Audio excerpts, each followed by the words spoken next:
الحمد لله رب العالمين والصلاة والسلام على سيد الأنبياء والمرسلين محمد النبي الأمي وعلى آله وصحبه أجمعين.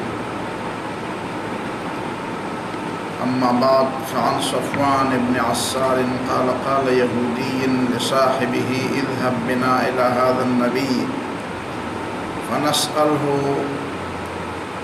فقال الآخر لا تقل نبي فإنه إن سمعك تقول نبي كانت له 4 أعين. فانطلقا إلى النبي صلى الله عليه وسلم فسألاه عن قول الله عز وجل وَلَقَدْ آتَيْنَا مُوسَى 9 آيَاتٍ بَيِّنَاتٍ قال لا تشركوا بالله شيئا ولا تقتلوا النفس التي حرم الله إلا بالحق ولا تزنوا ولا تسرقوا ولا تسحروا ولا تمشوا ببريء إلى ذي سلطان فيقتله ولا تأكلوا الربا ولا تفروا من الزحف ولا تقذفوا محصنة وعليكم خاصة اليهود ألا تعدوا في السبت. فقبل يديه ورجليه وقال نشهد أنك نبي. قال فما يمنعكما أن تسلما؟ فقال إن داود سأل ربه ألا يزال في ذريته نبي ونحن نخاف إن تبعناك أن تقتلنا اليهود.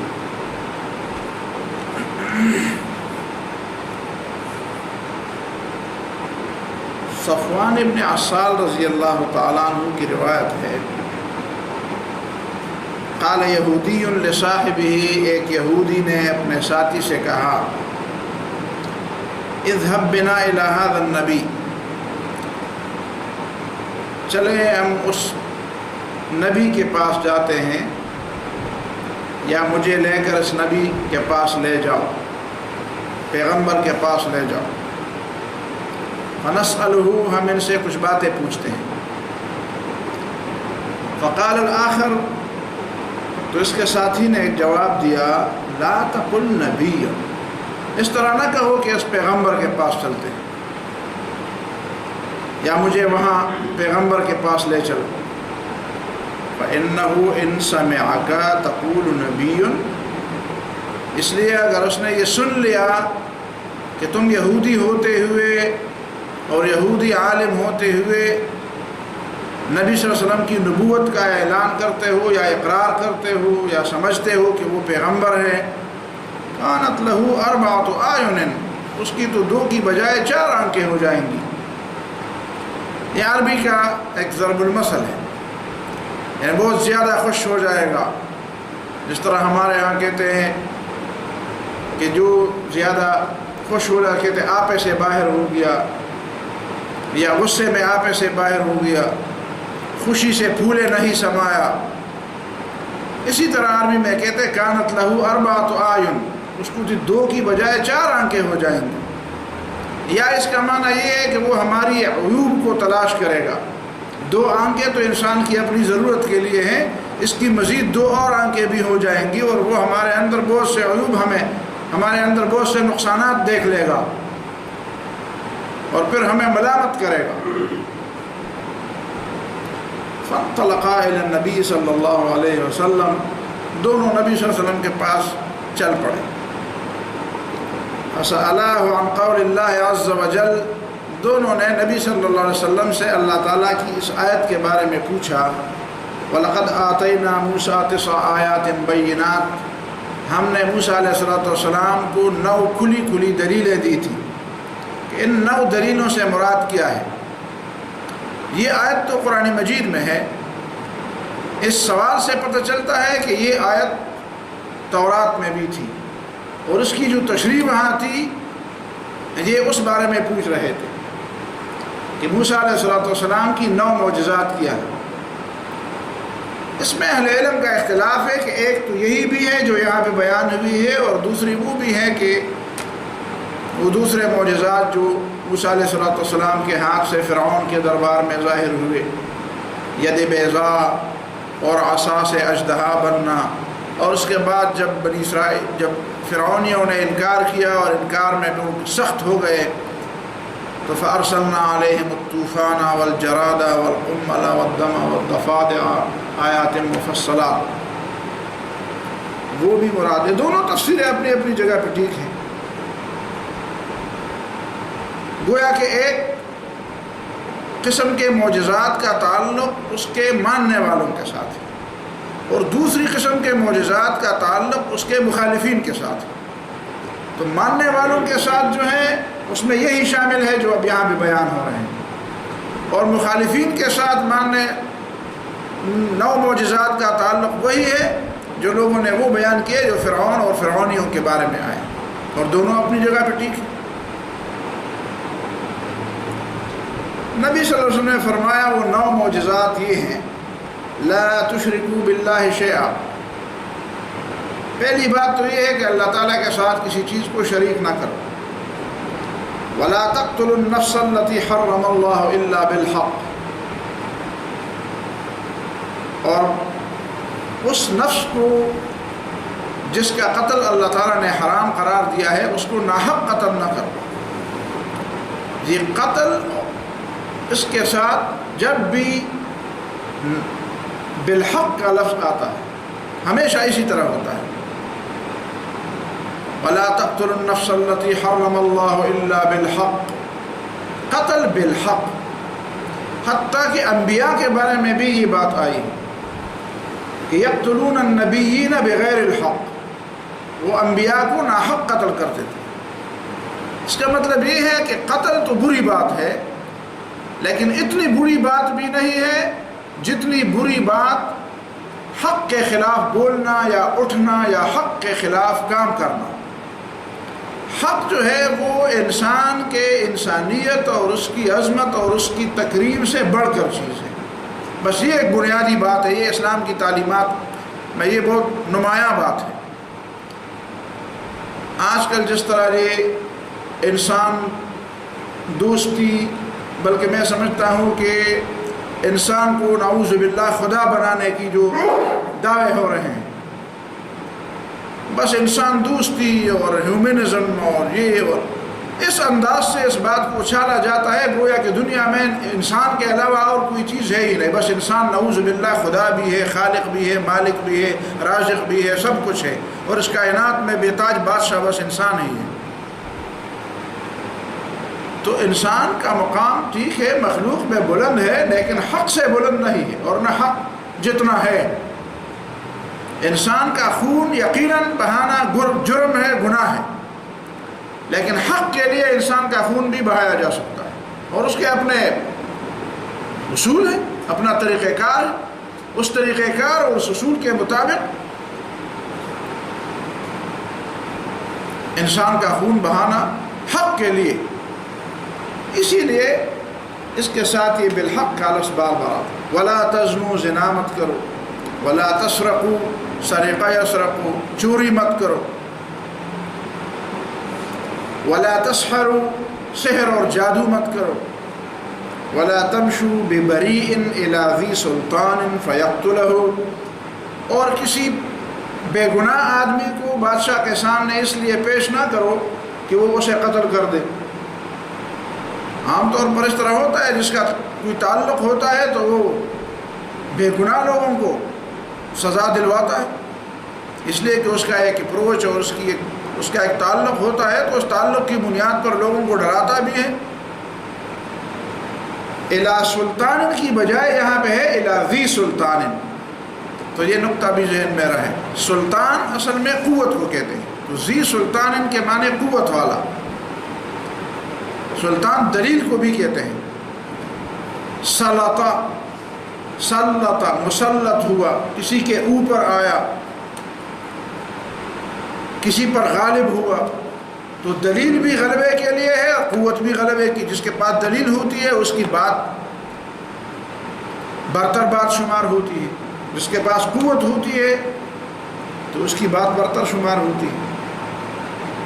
ولا تاکلوا الربا، اور سود مت کھاؤ، ولا تفروا من الزحف، اور میدان جنگ سے مت بھاگو، ولا تقذفوا محصنۃ، اور کسی پاکدامن عورت پر الزام مت لگاؤ۔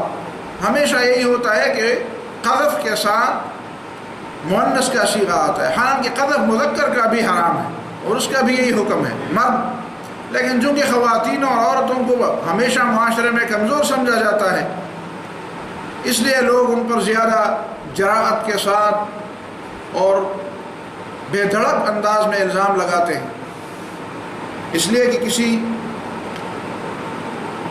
مقابلے کا خطرہ نہیں تصور کرتے۔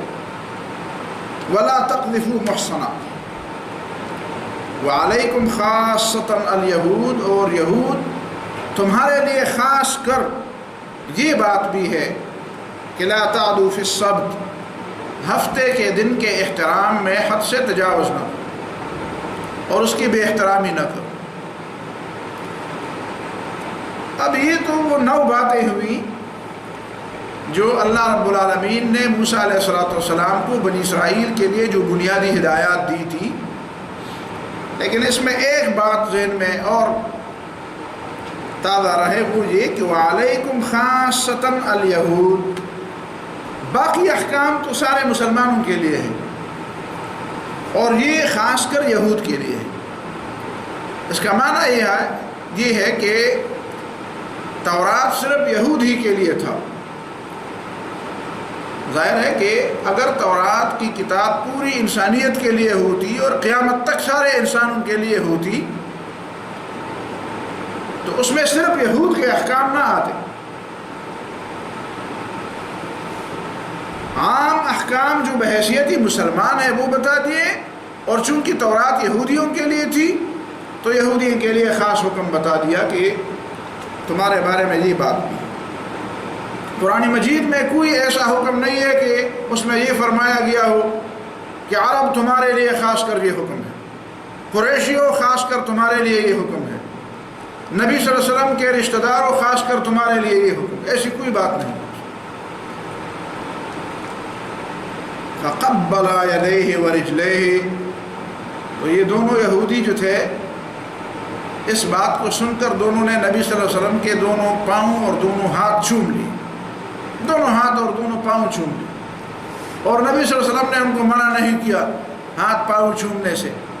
اس کا معنی یہ ہے کہ ہاتھ پاؤں کسی ایسی شخصیت کے ہاتھ یا پاؤں چومنا جس میں سجدے اور اس طرح کی بات نہ ہو تو یہ جائز ہے، اس میں کوئی حرمت کی بات نہیں ہے۔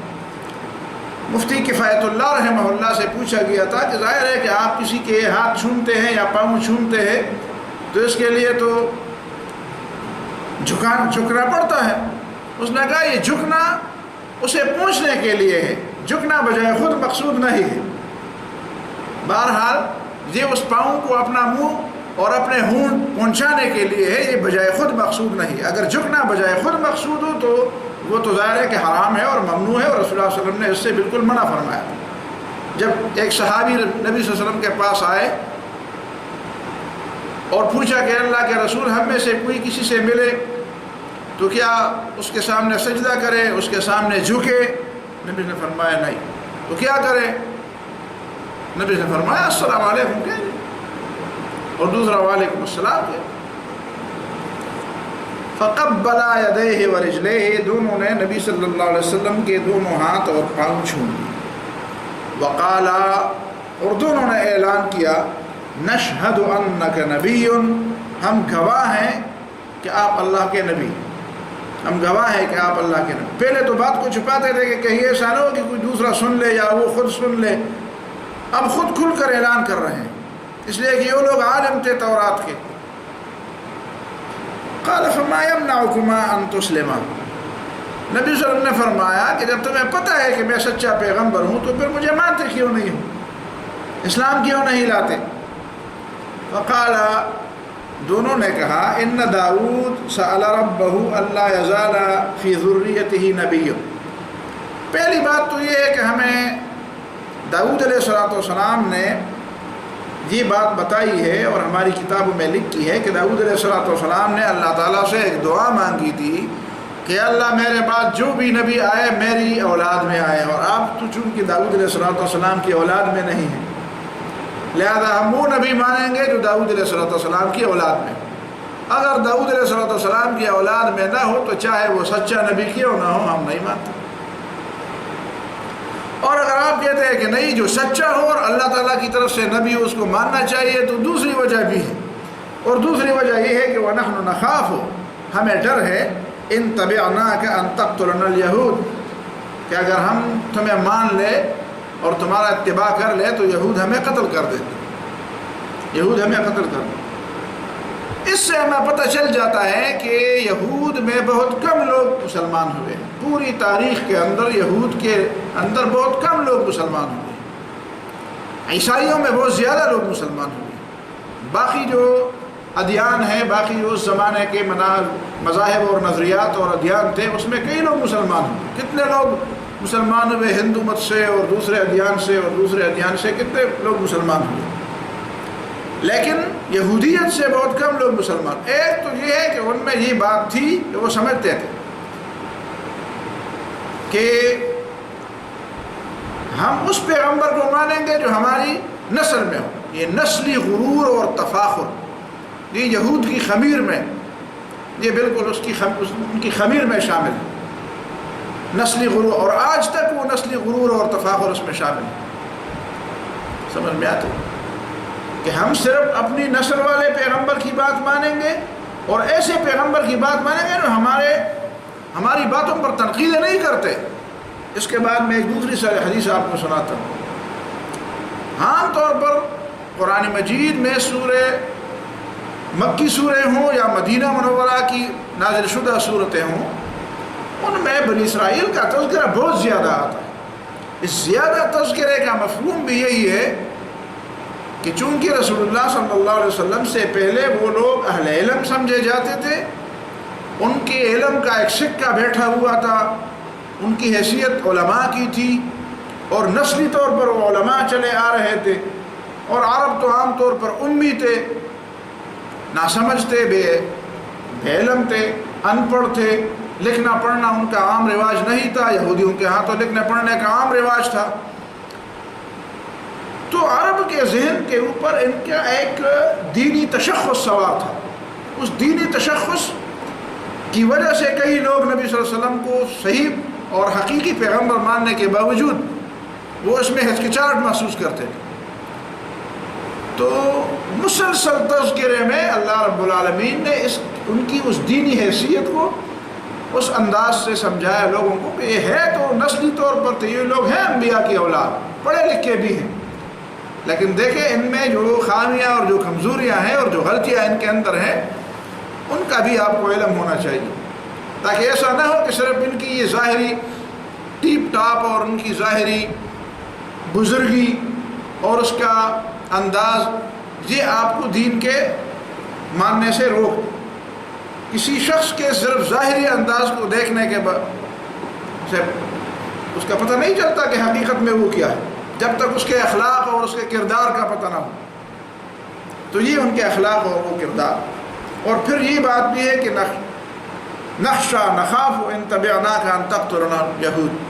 اس کا مطلب یہ ہے کہ یہود آج بھی اس طرح کرتے ہیں. آج بھی ہم دیکھتے ہیں کہ یورپ میں جب کوئی مسلمان کوئی نئی ایجاد کرتا ہے، کوئی ایک نئی چیز ایجاد کرتا ہے، کوئی نئی چیز ڈسکلوز اس سے ہوتی ہے، تو فوراً دوسرے دن اس کے پاس لوگ آتے ہیں، یا تو ہماری قومیت قبول کر لو، ہماری نیشنلٹی قبول کر لو اور ہمارے اس گروپ میں آ جاؤ.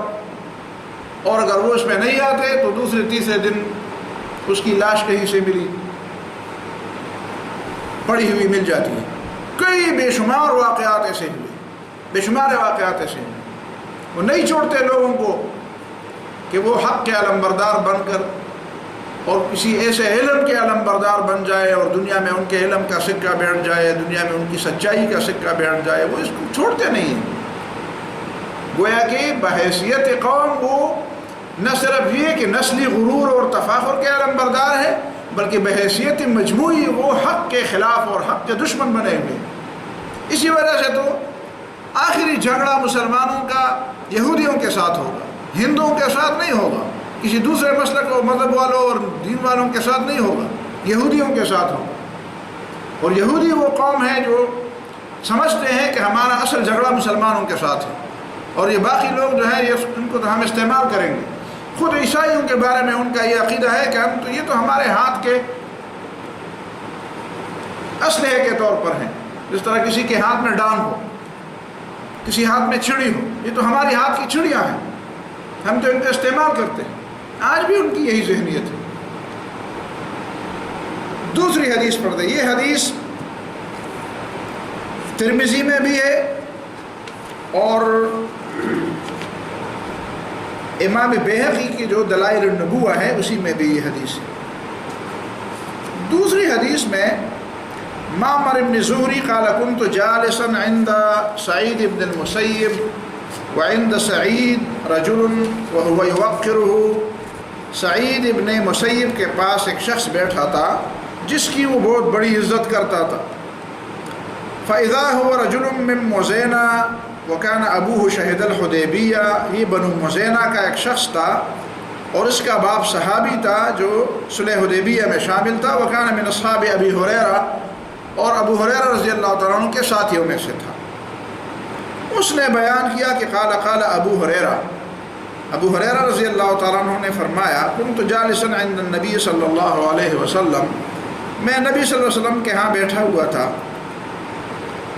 اذ جاء نفر من یہود کے کچھ لوگ نبی صلی اللہ علیہ وسلم کے پاس آئے.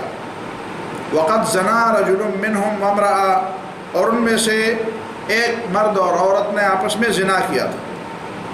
فقال بعضهم لبعض، ان میں سے کچھ لوگوں نے دوسروں سے کہا اذهبوا بنا الى هذا النبي فانه نبي بعث بالتخفيف.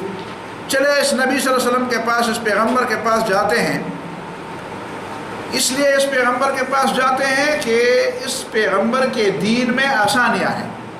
دیکھیں یہود اس بات کی گواہی دیتے ہیں کہ نبی صلی اللہ علیہ وسلم کے دین میں آسانی ہے، فطرت کے قریب دین ہے، فطرت کے مطابق دین ہے.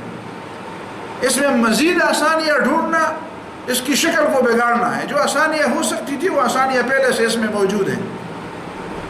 الدین یسر کا معنی یہ نہیں ہے کہ دین میں آسانیاں ڈھونڈتے رہو، مزید آسانیاں پیدا کرتے رہو. پہلے سے آسانیاں موجود ہیں، آسانیوں کا لحاظ پہلے سے ہو چکا ہے. فَإِنْ أَفْتَانَا حَدًّا دُونَ الرَّجْمِ، اگر اس نے ہمیں فتویٰ دیا کہ ان دونوں کی سزا رجم سے نیچے ہے، فعلناہ، ہم سر آنکھوں پر قبول کر لیں گے.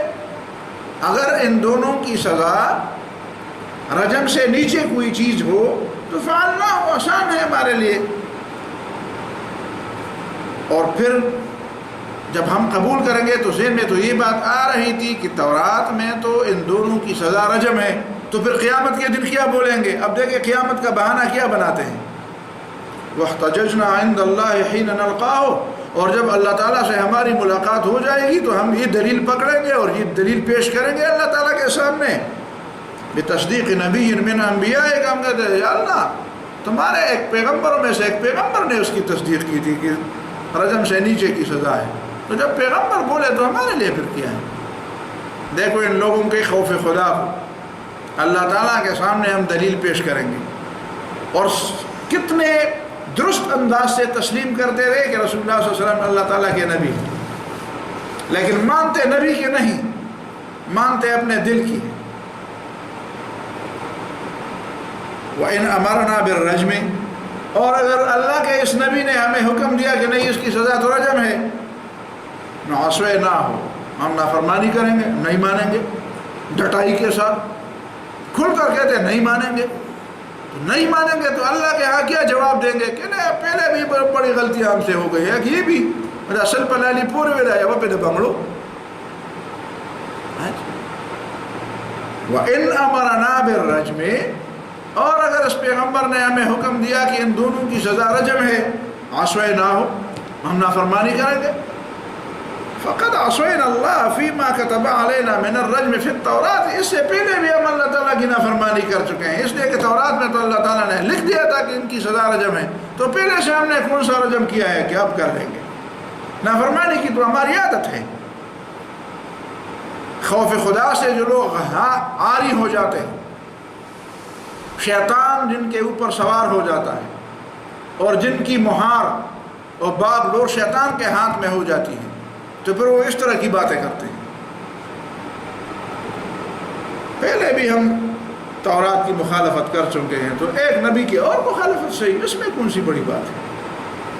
فَأَتَوْا رسول اللہ صلی اللہ علیہ وسلم، سب نبی صلی اللہ علیہ وسلم کے پاس آئے، وَهُوَ جَالِسٌ فِي الْمَسْجِدِ، رسول اللہ صلی اللہ علیہ وسلم مسجد میں تشریف فرما تھے، فی اصحابہ، اپنے صحابہ کے درمیان، فقالوا یا ابو القاسم، انہوں نے کہا ابو القاسم صلی اللہ علیہ وسلم، یہ نبی صلی اللہ علیہ وسلم کو ہمیشہ ابو القاسم کہتے تھے، ان کو پتہ تھا، پہلے سے کنیت کا پتہ تھا۔ ما ترى فی رجل منا زنا بعد ما احسن، تم کیا کہتے ہو اس شخص کے بارے میں جو ہم میں سے شادی کے بعد زنا کا مرتکب ہو؟ ہم میں سے، یہودیوں میں سے جو شخص زنا کا مرتکب ہو احسان کے بعد، یعنی شادی کے بعد۔ فقام رسول اللہ صلی اللہ علیہ وسلم ولم یرجع الیہم شیئا، رسول اللہ صلی اللہ علیہ وسلم اپنی مجلس سے تشریف لے گئے، اٹھے اور ان کو کوئی جواب نہیں دیا۔ وقام معه رجلان من المسلمین، اور مسلمانوں میں سے بھی دو آدمی نبی صلی اللہ علیہ وسلم کے ساتھ اٹھے۔ حتیٰ اتوا یا اتا بیت مدراس الیہود، حتیٰ کہ نبی صلی اللہ علیہ وسلم اور ان کے صحابہ یہود کے مدرسے میں پہنچ گئے، جہاں پہ یہود کی کتاب کی درس و تدریس جاری تھی، یہود کی تورات کی درس و تدریس جاری تھی، ان کے مدرسے ہوتے تھے، آج بھی ان کے مدرسے ہیں۔ اسی طرح وہ جالی والی ٹوپیاں پہن کر وہ بھی اپنی تورات کی اسی طرح بچوں کو تلاوت کرا رہے ہیں۔ اگر آپ کو پتہ نہ ہو، یورپ میں کسی جگہ پہ دیکھ لیں کہ بچے ہیں اور اسی طرح سفید کپڑے پہن کر اور ٹوپیاں سر پر رکھ کر اس طرح پڑھ رہے ہیں، تو آپ سمجھیں گے کہ شاید ہی مسلمان بچے، یہودی بچے ہوتے ہیں، وہ بھی پڑھتے ہیں اپنی تورات۔ فوجدہم یتدارسون التوراۃ، نبی صلی اللہ علیہ وسلم نے ان کو اس حالت میں پایا کہ وہ تورات کے درس و تدریس میں مشغول تھے۔ فقال لهم رسول اللہ صلی اللہ علیہ وسلم یا معشر الیہود، نبی صلی اللہ علیہ وسلم نے ان کو فرمایا، یہود کی جماعت، انشدکم باللہ الذی انزل التوراۃ علی موسیٰ، میں تمہیں اس رب کی قسم دیتا ہوں جس رب نے موسیٰ علیہ السلام پر تورات نازل کی۔ یہ ان کے ہاں بہت بڑی قسم شمار ہوتی تھی، اس کے جواب میں وہ جھوٹ نہیں بولتے تھے۔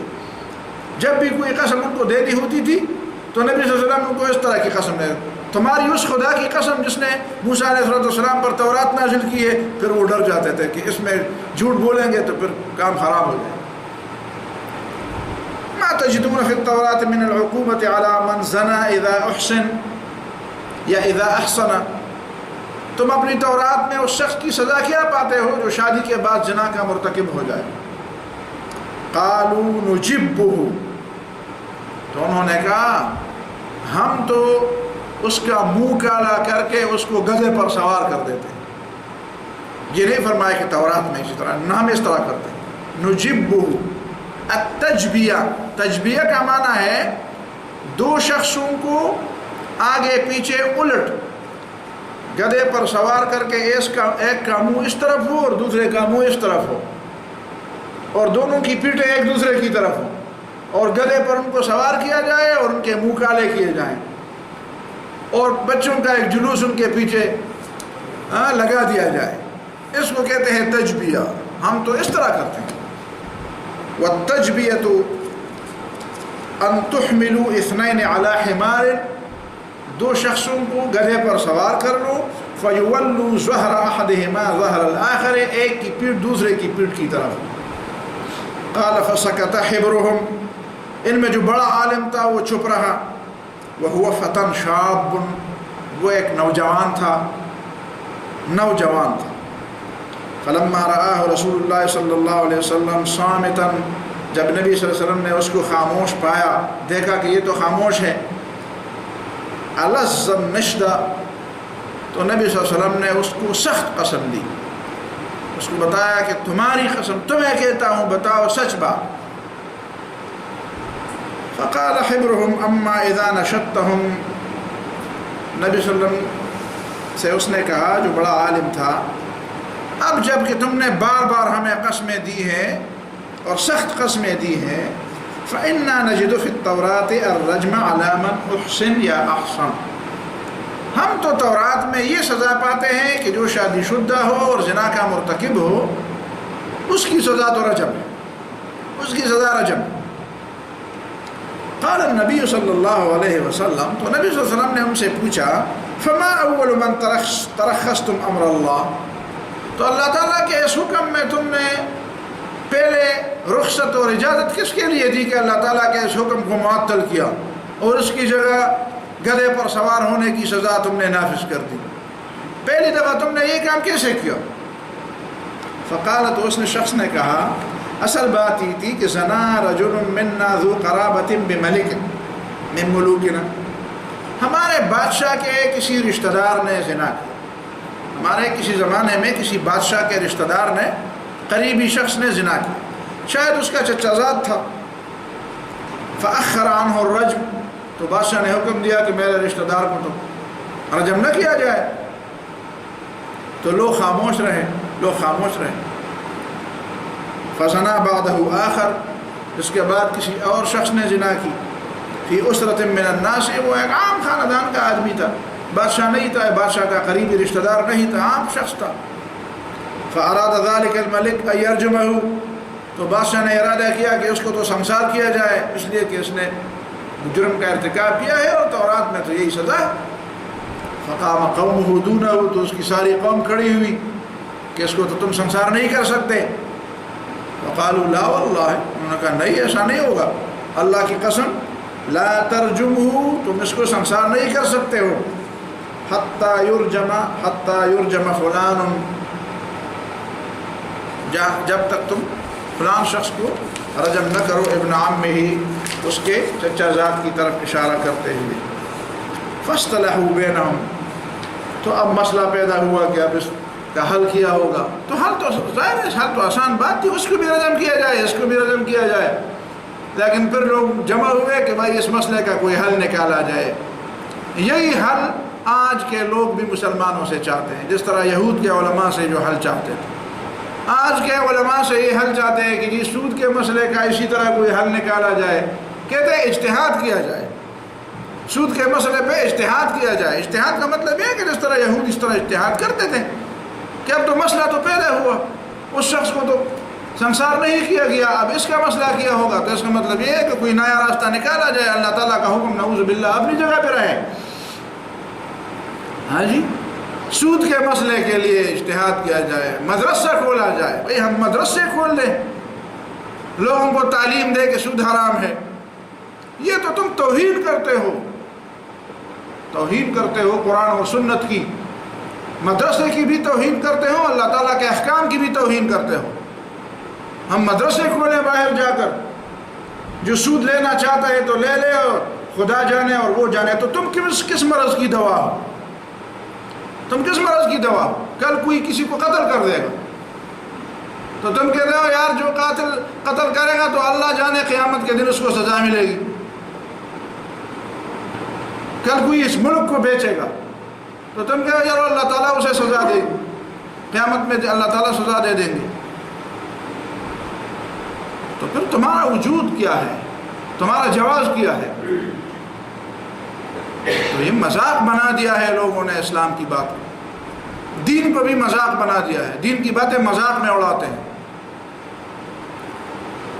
فَإِلَى اللَّهِ الْمُشْتَكَى، اب کیا جائے؟ اللہ تعالیٰ کے دربار میں فریاد کرنے کے علاوہ کون سا راستہ ہمارے پاس رہ گیا ہے؟ کس کے سامنے جا کر فریاد کر لیں؟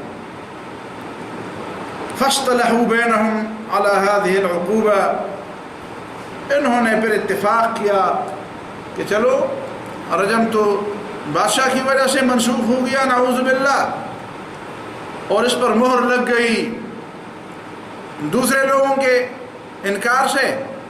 اب حل یہ نکل آئے گا کہ اس بات کو تو چھوڑ دو اپنی جگہ، اور یہ ہے کہ اس کی ایک نئی سزا تجویز کی گئی کہ اس کا منہ کالا کر کے اسے گدھے پر سوار کیا جائے. اسی وجہ سے تو رسول اللہ صلی اللہ علیہ وسلم نے فرمایا تھا کہ لَتُنْقَضَنَّ عُرَى الْإِسْلَامِ عُرْوَةً عُرْوَةً، اسلام کی زنجیر سے ایک ایک کڑی گرائی جائے گی یا گرتی جائے گی، وَكُلَّ مَنْ قَضَتْ عُرْوَةٌ تَشَبَّثَ النَّاسُ بِالَّتِي تَلِيهَا، جب ایک کڑی گر جائے تو لوگ دوسری کڑیاں پکڑ لیں گے. دوسری کڑیاں پکڑ لینے کی بجائے اس گری ہوئی کڑی کو اٹھا کر اس کے ساتھ لگانی چاہیے. مومن کا کام یہی ہے. دین کی کوئی بات کوئی گرا دے اور آپ اس کو گرنے رہیں کہ چلو پڑی رہنے دو، اور جو باقی باتیں ہیں اس کو لے لیں گے. اس گری ہوئی کڑی کو اٹھانا پڑے گا. اس کو اس طرح گرا پڑے نہیں رہنا چاہیے کہ چلو وہ تو ایسے ہی گر گئی. فَكُلَّ مَنْ قَضَتْ عُرْوَةٌ تَشَبَّثَ النَّاسُ بِالَّتِي تَلِيهَا فَأَوَّلُهُنَّ نَخْذًا الْحُكْمِ. پہلی کڑی جو گر جائے گی وہ یہ کہ اللہ تعالیٰ کی حاکمیت لوگ نہیں مانیں گے. یہی حاکمیت سے انکار ہے نا، اور کیا ہے. اللہ تعالیٰ کا ایک صاف حکم ہے اور لوگ اس کو مذاق میں اڑاتے ہیں.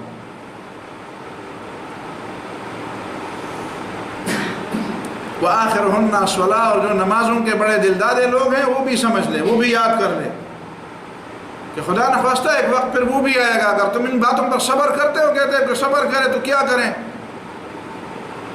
تو وَآخِرُهُنَّ الصَّلَاةُ، پھر ایک وقت آئے گا کہ لوگ نماز بھی گرا دیں گے اسلام سے، کہ اسلام میں نماز بھی نہیں. یہ بھی لوگوں کو ویسے وقت ضائع کرتا ہے.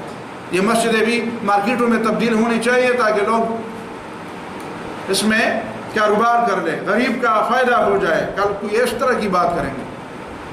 کتنی قیمتی زمینوں پر مسجدیں بنی ہوئی ہیں، ان کو اگر مارکیٹوں میں تبدیل کیا جائے تو کتنے غریبوں کے لیے، یہ جو ہتھ گاڑیوں میں چیزیں فروخت کرتے ہیں ان کے لیے کتنا موقع آئے گا. کوئی پولیس ادھر سے بگاتے ہیں، دوسری جگہ سے بگاتے ہیں، تو ان کے لیے جگہ میسر آئے گی اور ان کی روزی کا انتظام ہو جائے گا.